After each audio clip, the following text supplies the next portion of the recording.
Hello, everyone. Welcome to the MintCast podcast. This is the official podcast of MintPress News, and I'm your host, Manar Adli.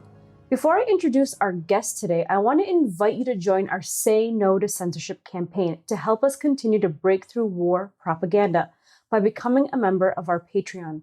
After being banned from TikTok and PayPal and having our funds seized, and then having our fundraisers on Indiegogo taken down and banned from there as well, we rely heavily on your financial support to help sustain our journalism, which names the names and exposes the war profiteers. So I will add a link in the comments and description below. Now, even though the world's attention is focused on Gaza and the mass student protests that have swept the country and now the world, many inside Israel are actually looking beyond the military incursion inside Gaza with their eyes all on Iran, seeing it as the country's ultimate enemy in the Middle East. Last month, Israel bombed the Iranian Embassy in Syria, killing at least 16 people, including major Iranian generals. Now, in response, Iran launched a series of drone attacks against Israel. However, it became clear that neither the US or Israel nor Iran wanted to see any further escalation, despite hawks inside Israel and Washington warmongering their unwavering support for Israel to expand its bombings against the Islamic Republic. And of course, despite Israel being the one who launched the attack in the first place against Iran's embassy inside Syria, and Israel being the one openly committing genocide inside Gaza, targeting schools and hospitals, massacring women and children, and creating one of the worst human tragedies of our time, the media has been pushing anti-Iran propaganda to justify Israel's attack against Iran, framing the Islamic Republic as the aggressor and as the human rights abuser. And now that the dust has settled, as you could say, in that escalation, we are joined by Seyed Mohammad Marandi, professor of English Literature and Orientalism at the University of Tehran in Iran, to learn more about these unfolding events and if it truly ended and where exactly are we headed. Welcome to the show, Dr. Marandi. Thank you very much for inviting me. So after 7 months of the bombardment of Gaza, as well as an attack against Iran from Israel, how exactly is the mood in Iran right now? Iranians have always been very supportive of the Palestinian cause. Has always been a minority of Iranians that have been indifferent or who've been critical of Iran's policy to support the resistance and the Palestinian people. But overwhelmingly, Iranians have supported, ordinary Iranians have supported the government's policy with regards to Palestine. But now, even liberals or pro-Western liberals in Iran who have usually been more critical of government policy or the policy of the Islamic Republic of Iran with regards to the Palestine issue, even the mood among them is shifting, and they are becoming more hostile towards the regime. People across the country are seeing the scenes in Gaza and Palestine. So I would say that what Israel has done has shifted the mood across the world. I mean, I've been to China. I've been invited to China twice over the past few months. I've been to Russia a couple of times. I've been here and there. And you can tell how the mood has changed everywhere. And even friends in India tell me that initially there was a lot of pro-Israeli rhetoric coming out of India. But as the scenes of genocide began to increase online, and it's not like it was during the early days or weeks. But so in Iran, it's like everywhere else. From the very beginning, a strong majority supported the Palestinian cause. A small or a minority were critical. That doesn't mean they were pro-Israel. It means that they were sort of saying, or they were saying, many of them, it's none of our business, or we should not give so much support. We should just give humanitarian support. But as I said, even the mood among this minority has shifted. Of course, it's anecdotal for me. It's based upon my experiences in the last 7 months, colleagues and relatives and friends who I speak to uh, show and speak of this shift. Now, it was widely reported that Iran sent mostly its slowest and least powerful weapons and missiles and drones at Israel and tipped off Israeli and American authorities long before it commenced. So, from an Iranian perspective, what exactly was the point of that missile strike on Israel? So in Iran, the mood became even more hostile towards Israel. The polls, I mean, over the years, I've seen many polls. And as I said, a very strong majority of Iranians consider the Israeli regime to be illegitimate, and a very strong majority have always supported Iran's support, military support, and humanitarian support for the Palestinian people. And but as I said, I haven't seen recent polls. So when I say even the liberal minority has changed, it's based upon my own anecdotal experiences. And one of those experiences, or some of those experiences, have to do with after the Israeli attack on the Iranian embassy. And you could see the anger among ordinary Iranians and the expectation for the Iranians to strike back at the Israeli regime. So what the Iranian government did was they waited 10, 12 days. They played mind games with the Israelis, but also they wanted to go to the UN and to use the diplomatic tools at their disposal to marginalize the Israeli regime and its supporters.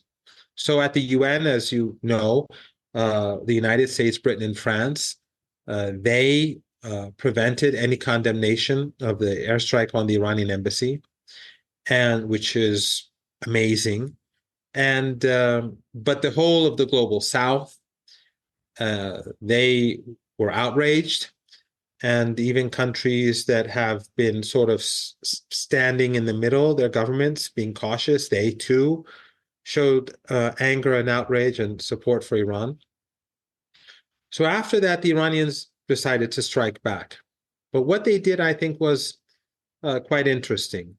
And that is that they used, and I don't know the exact numbers, but they used a couple of hundred old drones, which they launched from Iran, and they announced it effectively to the public. So people knew that the drones were on their way.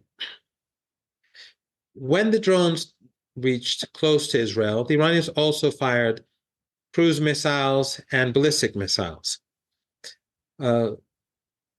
Most of these drones, I mean, these drones were all old drones, as you said. They didn't have any of Iran's newer technology.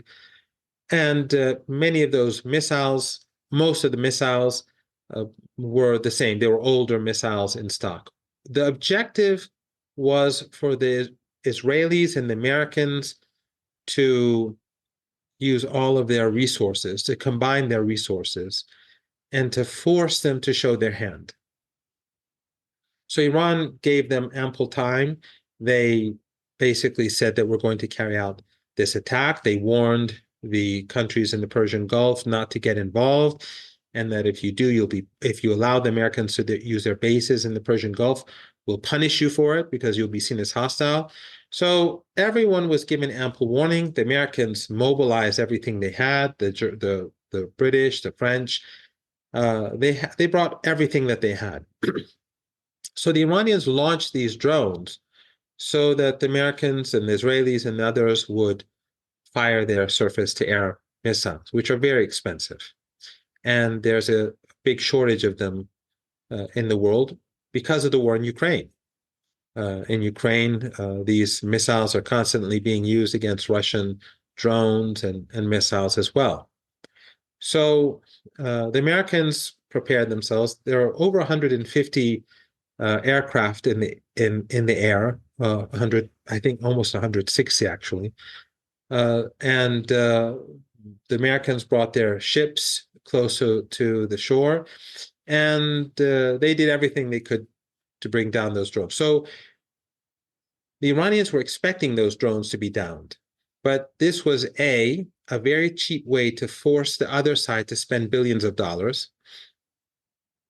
and B, a very good means for intelligence gathering with regards to what the Israelis and the Americans and the others have, without giving anything away. So in future, if we have a second wave or third wave or fourth wave of strikes with the Israeli regime, they won't know what we have, and they won't know what our capabilities are. And their resources would have been drained, and we would know a lot about them. So they were decoys and intelligence gathering information, but also they were there to deplete their Israeli and American resources. So when the drones that were decoys forced the Israelis to, and the Americans, because the Americans did most of the work. They downed most of the drones. When these drones forced them to fire at them, and the older missiles did the same, the Iranians sent newer generation missiles, not the most advanced, but newer generation missiles, something between 10 and 20, to strike targets inside Israel, and they all got through.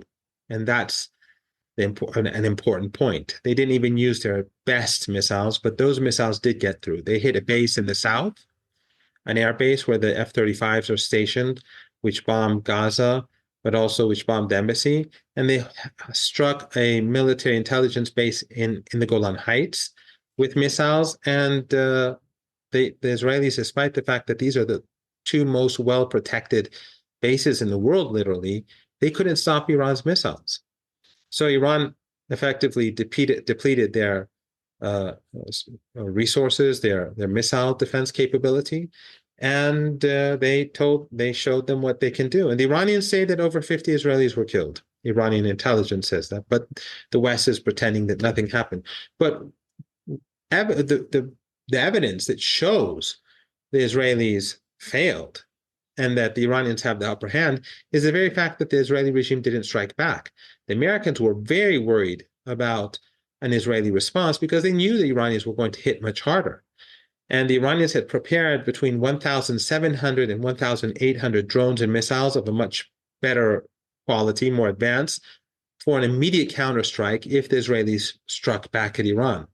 So we saw this fake Israeli attack on Iran, which I think was, even if they hadn't done it at all, it would have been better for them. But it was, I think, the Israelis humiliated themselves in this.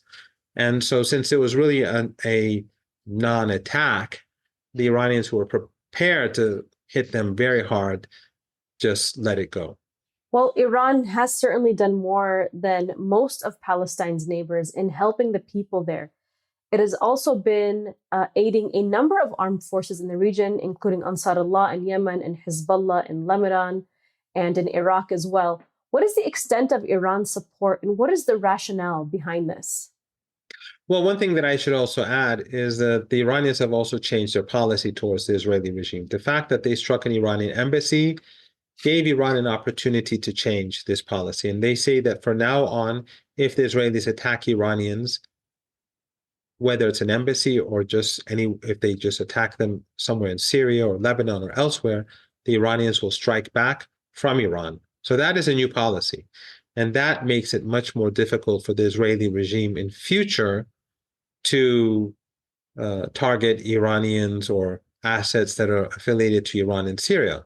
Because as you know, Syria has for decades been a very important country in Iran's assistance for the resistance, whether Hamas or Hezbollah or Islamic Jihad, all of them, and other smaller Palestinian groups across Palestine, that country has been important. The one reason, or the key reason, if not the only reason, why the West and unfortunately some regional countries carried out a dirty war against Syria was because they knew the role that Syria is playing.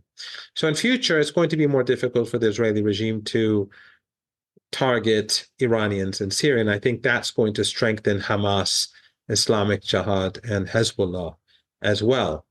Now, the reason why Iran supports all these groups is because Iran doesn't consider the Israeli regime to be legitimate. Iran's policy has been from day one that Israel is an apartheid and illegitimate regime, like apartheid South Africa. In fact, before the revolution, in the statements made by revolutionary leaders, these two foreign policy issues were at the top of the list, and that they were saying that Iran must break off ties with South Africa because during the Shah's time we had good relations with South Africa, and that Iran must break off ties with Israel.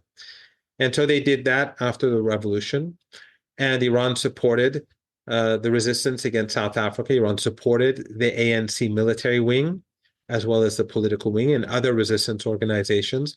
And then when the apartheid regime in South Africa collapsed, Iran established normal ties with the country. And Iran has very good ties with South Africa today.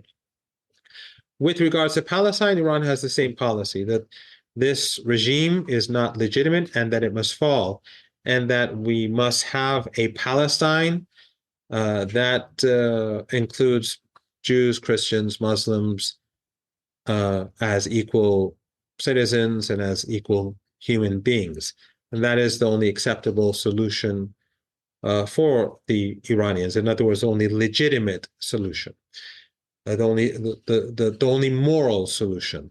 And that is why Iran has been supporting the resistance, whether, as you pointed out, Ansarullah or Hezbollah, but of course, Hamas and Islamic Jihad. I think it's very, you asked about the extent of Iran's support. I think it's quite clear that the tunnels and the weapons capabilities and the technology that exists in Gaza, which has prevented the Israeli regime from being able to take it after 7 months, that is due to Iran's support for the resistance groups, which have bravely stood up against the regime and have used that technology and that infrastructure and those weapons to deal an extraordinarily powerful blow against this racist, ethno-supremacist regime. And I think it's quite extraordinary that after 7 months, the Israeli regime has gotten nowhere, and have no doubt that if they attack Rafah, they will be defeated as well. During the very first day of war, maybe the first 2 or 3 days, I spoke with people in Iran who know what they talk about when it comes to the region, the people who know military matters, and they were saying Gaza will not fall. And many of my Palestinian friends, some of whom you know, they were very worried during the first days, and they contacted me, and based upon what these people were telling me, I told them that Gaza will not fall, and they proved to be absolutely correct. So Iran's extensive support for the resistance, whether in Gaza or elsewhere in Palestine, as well as in Lebanon and Syria, Iraq, and Yemen, is based upon its ideological belief that this regime is illegitimate. Iran's anti-imperialist, anti-colonialist position is, I think, very clear. And the antagonism that the West has shown towards Iran over the decades is all about Palestine. All of these sanctions, Iran has suffered tremendously over the decades because of Western policy. It has nothing to do with the nuclear program. It has nothing to do with human rights or terrorism or anything like that. These are all just excuses for the West to be able to put pressure on Iran because of Iran's position on Israel. And it's quite extraordinary that the West openly supports racism and apartheid, yet condemns Iran for supporting equality among all people in the land of Palestine. Since Israel's attack on Iran's embassy, the media has been framing Iran as the aggressor and as a major human rights abuser. What do you make of this media coverage in the West? Well, it's, I think, important for people to keep in mind that the same media that is whitewashing the genocide in Gaza, the same media that is supporting ethno-supremacism and justifying all the evil acts of the Israeli regime, and the same media that is looking for ways to justify this slaughter to make people accept what outrageous crimes are being committed. This is the media that is antagonizing Iran. This is the media that is calling Iran evil. And so I would, first and foremost, advise people to rethink everything that they've heard about Iran. First of all, I'd say that people should visit Iran and come and see Iran for themselves. In fact, many people don't need visas to come to Iran. But Iran is a country that is very dynamic. And for example, they constantly speak about women in Iran. The dean of my faculty is a woman. I've been a professor at the University of Tehran, or an academic at the University of Tehran, for 20 years. And in those 20 years, I think 17 of those 20 years, the dean has been a woman, 2 different women. Sometimes for a number of years, the head of my department was a woman. So my boss and my boss's boss were both women. The last person who we hired in my department, the English Language and Literature department, was a woman, a female academic, a very smart and competent young lady.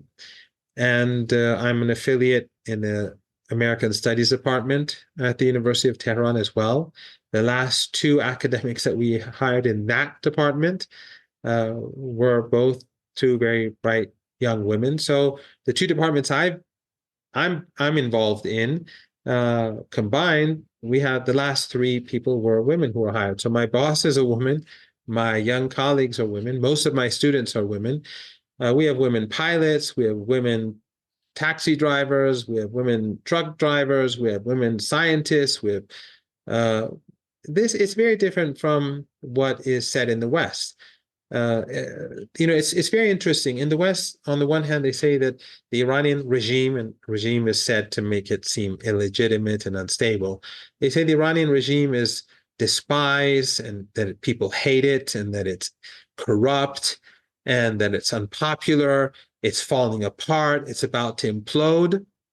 But at the same time, they say it's a growing menace, it's a threat to the world. How can something that is so weak and vulnerable and about to implode be simultaneously a growing menace to the world?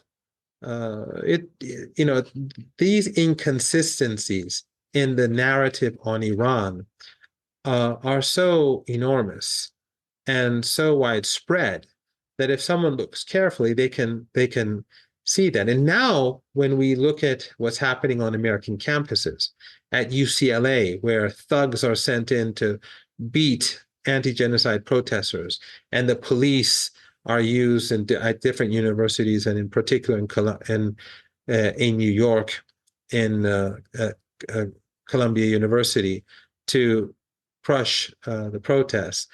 I think it's things are becoming more clear when Congress is narrowing down freedom of speech, and the U.S. government is harassing young people across the country. And as TikTok is being banned because the political order doesn't want young people to see what's happening in Gaza, I think it's becoming clear that the real problem with regards to human rights is in the West.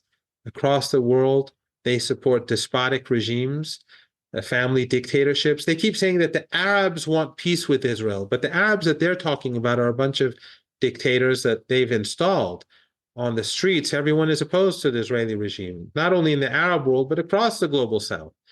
So they installed dictatorships. They have narrowed down the scope of free speech and the right of assembly in the West and in the United States in particular, and they're supporting genocide and apartheid. So I don't think they are really in any position to talk about Iran or human rights in Iran or anywhere else for that matter anymore. Right. And I want to follow up on your point of media coverage and the use of the word regime to describe enemy states. You recently were invited to debate TV host Piers Morgan on the subject of Iran, Israel, and Hamas. And it was certainly a fractious interview. While Piers constantly attacked and pressed you, you gave it back to him. It was quite impressive. I want to play a short clip for anyone who hasn't seen the interview. Take a look. Piers, let me give you a word of advice.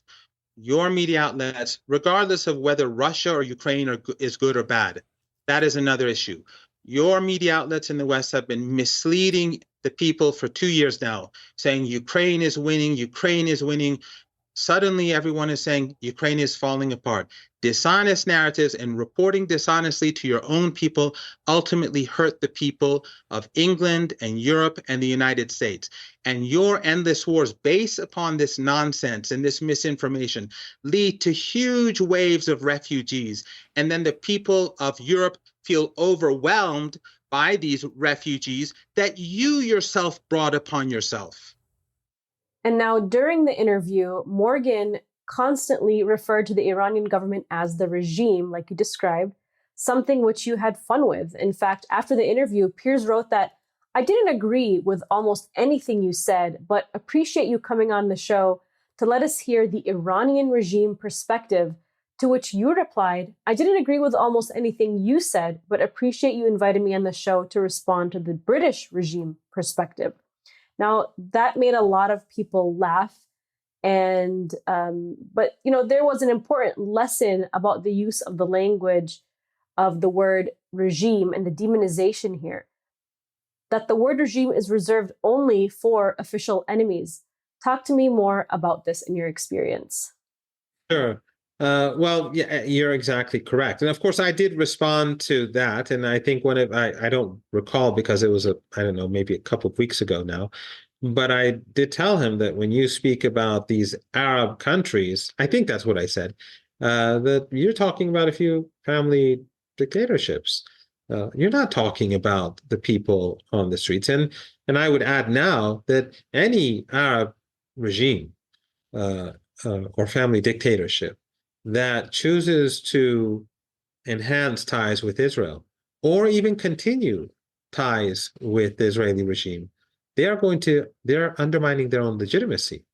They're going to increase anger towards themselves, and one day that may blow up in their faces. We already saw what happened in Turkey.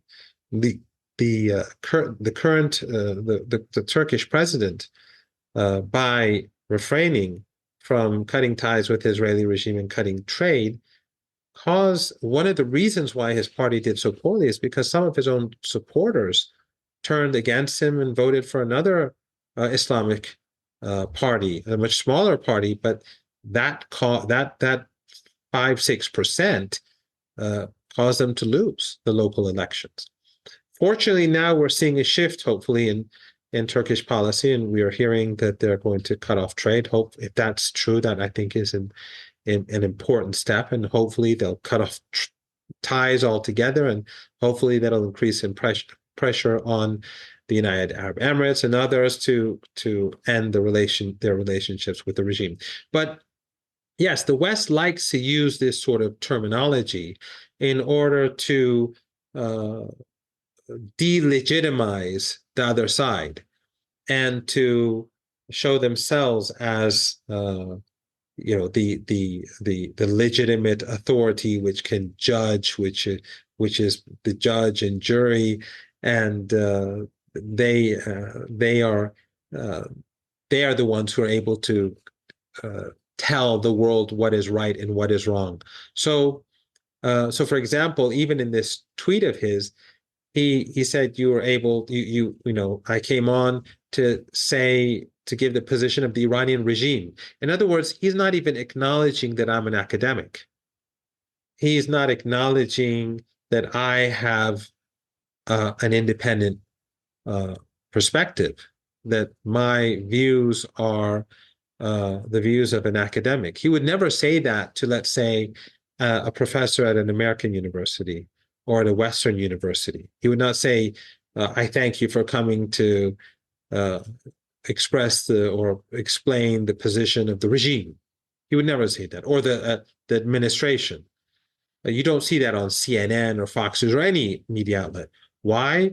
Because they are academics. They are unbiased. That is, the West is the land of knowledge and discussion and debate and reason.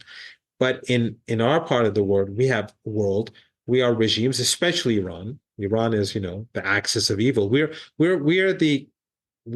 fortunately the only country that is a part of all the different the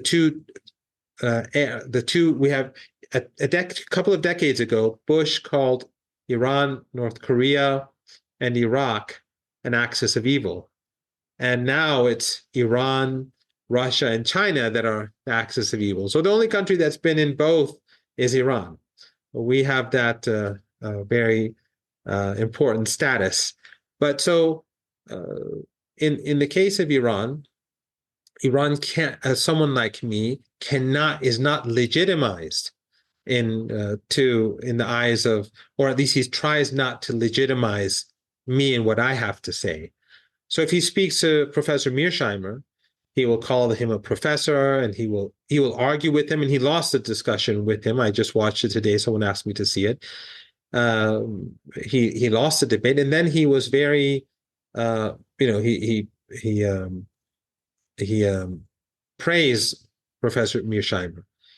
But when it comes to me, he would never do that. I'm just like a regime spokesman. I'm just a mouthpiece, the way he presents me. So I think there's this is very Eurocentric. This is, in my opinion, racist. And the truth is that he is the one, in my opinion, who cannot really tell the truth. And I would advise your audience to take a look at the debate between the two of us. It's clear. One thing that I stressed during the debate, because he wanted me to condemn Hamas, and I will never condemn Hamas. Under no circumstances. The resistance against Israel is legitimate. The 7th of October, from my perspective, is completely legitimate. And I explain, and he attacks me for it, but I have no problem with that whatsoever. But the point is that when he was talking about the rape allegations and the beheadings and the allegations of beheadings, I said, show the evidence. If you can, right now, as we're carrying out this debate, you have a team, you have a crew, have them show pictures of the beheadings, have them, blur them, so no one has to see anything, but show the beheadings. You can give us evidence of rape. You don't have to, literally show it, but with all the cameras and all the technology that exists today, you don't have one single piece of evidence to prove this. But even though he didn't have any response to what I had to say, he will not say that there's no evidence of rape. There's no evidence of beheadings. And that, I believe, is because he can't. He can't go there. That's my opinion. Those who repeat these lies are doing so to enable genocide. They are giving the Israeli regime cover through these lies to kill women and children. That is what they're doing. That is the objective. And therefore, they are foot soldiers in this genocide. Now, many in the West have declared Ansarullah, or AKA the Houthis, to be a terrorist group, making the seas unsafe for shipping, according to the US. But the United States itself has a history of capturing Iranian vessels that not many in the West are aware of, that have included vessels carrying oil and aid headed towards Venezuela. So talk to me about this hypocrisy of US policy on this issue and the successes of Ansarullah, considering their small resources. Yes, but also before that, I'd like to focus a bit on Ansarullah. I mean, Hamas, Islamic Jihad, Hezbollah, the resistance in Iraq and Syria, they've all been very heroic. And so have their supporters who've helped them fight the Israeli regime. In the north, they failed. In Gaza, they failed. In the West Bank, they failed. And in Syria and Iraq, everywhere they failed. The Iraqi resistance and the Syrian resistance have forced Americans to stand back, because if the Americans join in the fight, they know that they're going to be kicked out of Iraq, literally, and Syria as well. But I think even something that is greater than what perhaps these groups have done, all of them, is what Ansarullah has done to the United States. They went and enforced the Genocide Convention and blockaded Israeli ports. And what did the Americans and the British do?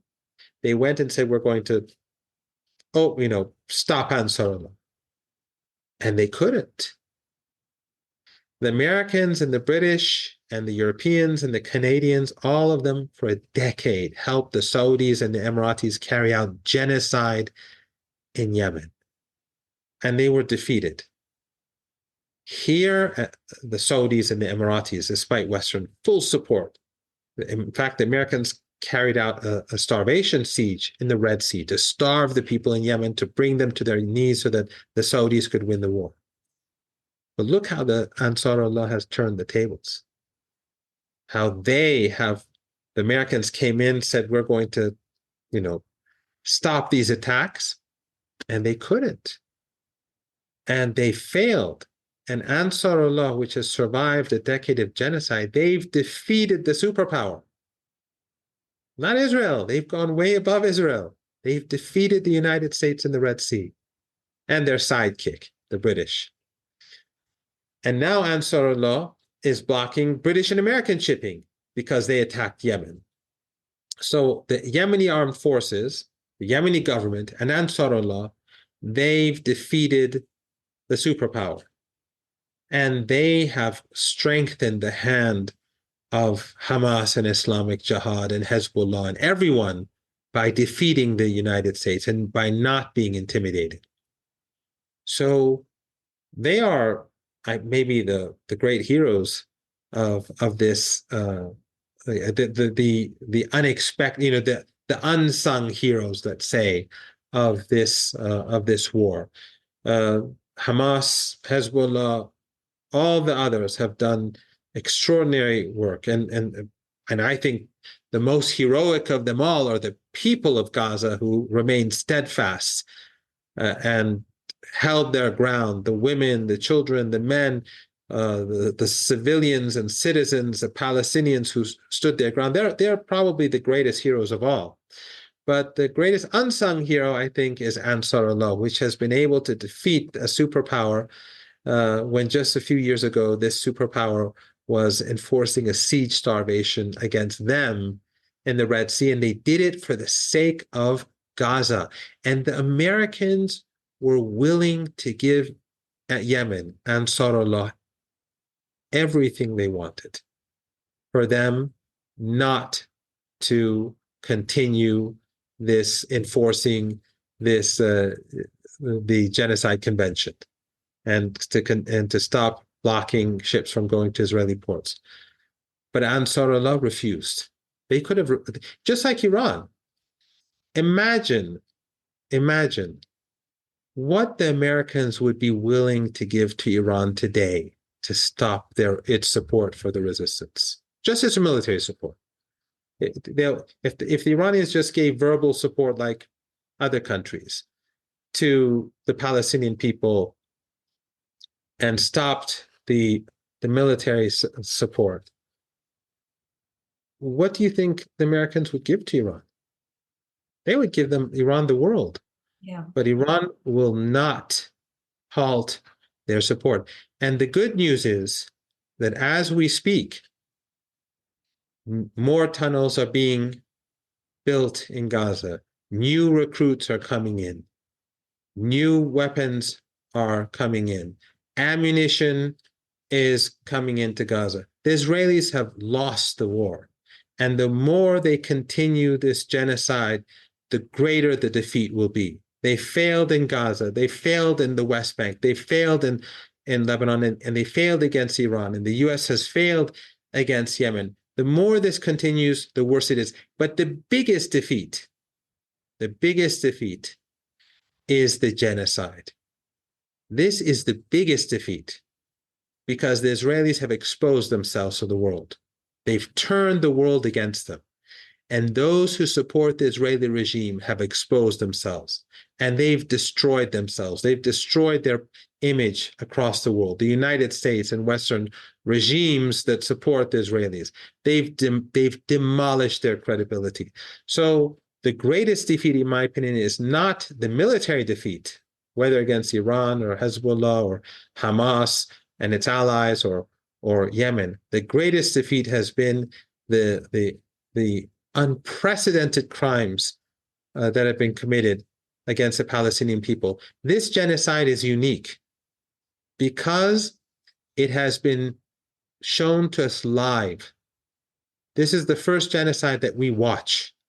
We watch events as they unfold, and simultaneously we watch Western regimes support this genocide.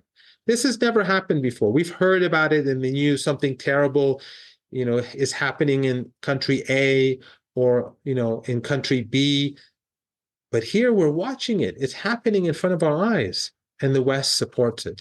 So this makes it unique in history. It is the first genocide that we are witnessing happen, and the West has destroyed itself. Americans have hijacked numerous Iranian ships. So when they complain about blocking Israeli ports, it's utterly hypocritical.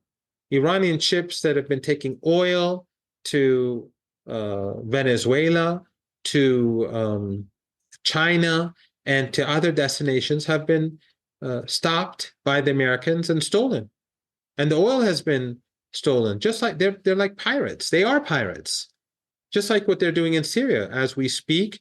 For over a decade, the Americans have waged a dirty war in Syria. They've supported ISIS and Al-Qaeda, and they've destroyed the country. They've murdered hundreds of thousands of people, the Americans and their allies in Syria. But then they imposed sanctions. They've occupied a third of the country, and they're stealing the oil, and they're stealing the wheat from the areas that they occupy. And that's where all the oil is, and that's where most of the best agricultural land is. So the Americans, when they steal Iranian oil, it's for them, and the Western media behaves as if this is normal. They don't say that our government is acting as like a pirate. So Ansar Allah didn't steal any ships. They didn't steal any oil. They said no ship must go to Israeli ports. No ship must leave Israeli ports until the genocide stops. Very simple. The Americans carry out theft.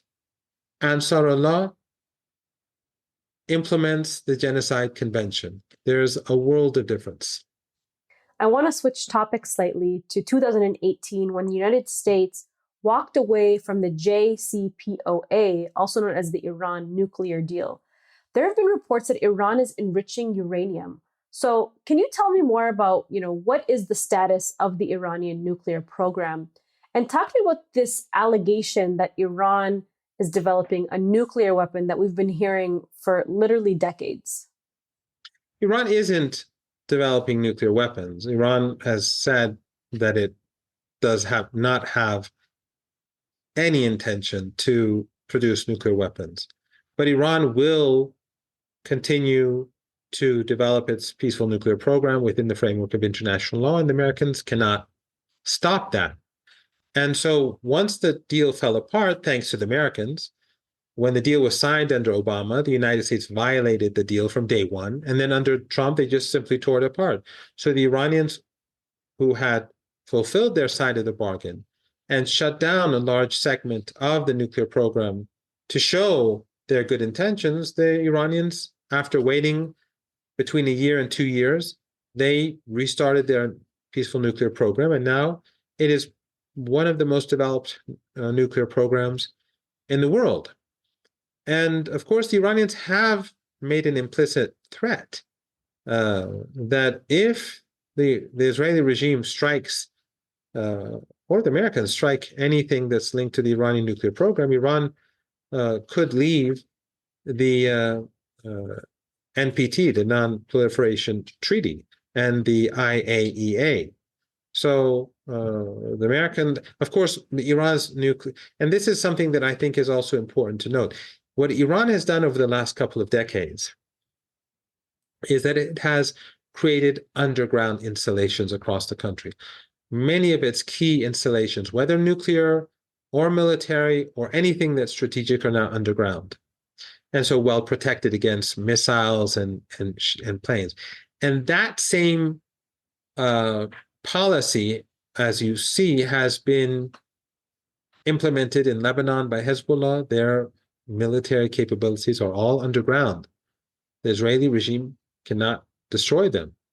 There are many more tunnels in Lebanon than there are in Gaza. And actually, the only and Hezbollah has given many martyrs during the last 7 months, between 250 to 300 martyrs. But if they were able to fight the way that they would normally fight, their casualties would be much lower because they have many underground capabilities. But since they want to keep the fighting on the border to prevent the people from inside Lebanon and central and northern Lebanon from being effective, they're forced to fight in a way in which makes their soldiers more vulnerable. So Hezbollah, if there's an all-out war with Israel, the Israeli regime, Hezbollah's underground capabilities are far greater than that of Hamas, because Hamas is surrounded. Hezbollah is not. They can bring in new weapons, and they can build tunnels and underground cities, and that would make it impossible for the Israeli regime to win. So Hezbollah is underground, Hamas is underground, Ansarallah's assets are underground. That's why the Americans can't destroy them. Their radar systems, their drones and missiles are all underground. So the Americans can fire as many missiles that they want, and they can carry out as many airstrikes as they want, but they can't damage the military infrastructure of any of these resistance partners.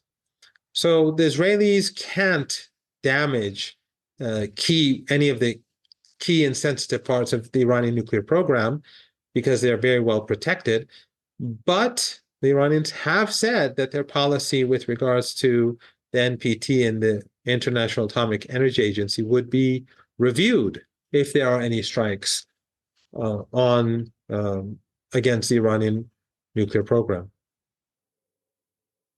My final question to you, Dr. Marandi, is about U.S. sanctions. And in part because of decades of U.S. sanctions, the Iranian economy has been going through a very difficult time. But Iran has sought increased economic cooperation now with new partners such as Russia and China. And Iran has also recently been successful in joining BRICS, making new partners with Brazil, Russia, India, China, and South Africa. So what will this mean for Iran's economy going forward? And if Iran is now trading with BRICS nations more easily, does this spell the end of the effectiveness of American sanctions against your country? Well, U.S. sanctions are already weakening. And you're absolutely correct. Iran has been able to join BRICS.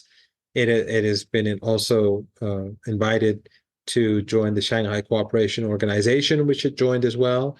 And Iran has enhanced its ties with neighboring countries, regional countries.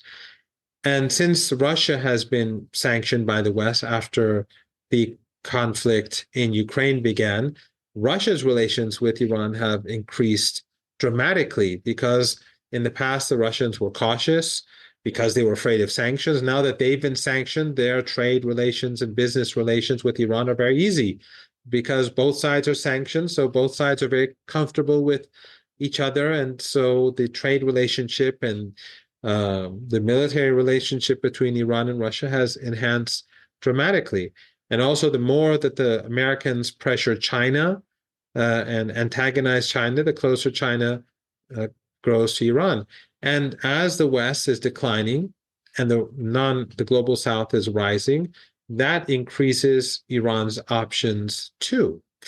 And of course, now that Russian oil and Venezuelan oil and everyone's oil is being sanctioned by the Americans, Iranian oil sells very well too. So things have changed. And I think that as we move forward, countries that see the United States weaponizing the dollar and weaponizing financial institutions, they are going to find better means to trade without using the dollar and without using Western financial institutions. So the West has marginalized itself by perpetual wars, by constant wars, by overusing by weaponizing sanctions, by weaponizing the dollar, by weaponizing financial institutions. They've created incentives for countries to work together to weaken those sanctions, to weaken U.S. hegemony and domination. And I think that the ongoing war in Ukraine, which has also weakened the West considerably, because when they sanction Russia, they're sanctioning themselves. When they stop importing gas and fuel from Russia, they weaken and ruin their own economy. So the West is economically and militarily on the decline. And now with the genocide in Gaza, the soft power of the West has also been destroyed. The West is rapidly declining on all fronts. And to be very blunt, that is good news for Iran, because countries are increasingly ignoring the West. The global South is looking for ways to marginalize the West and to build a meaningful multipolar order. Not that Iran hates the West. If in the United States there was a sea change in foreign policy and a normal government came to power, and if normal governments came to power in Canada and the UK and France and across Europe and Australia, then Iran would welcome good relations with these countries. But as long as we have these abnormal supremacists and exceptionalists and Eurocentric regimes in power in the West that support dictatorships, ethno-supremacism, and the starvation of people and the suffering of people, whether it's through the genocide in Gaza or through dirty wars or through sanctions that target women and children, then I think it's going to be impossible to normalize or to have normal ties with Washington, London, Paris, and Berlin. Dr. Marandi, it was truly a pleasure speaking with you. Thank you so much for joining us. Thank you very much for having me.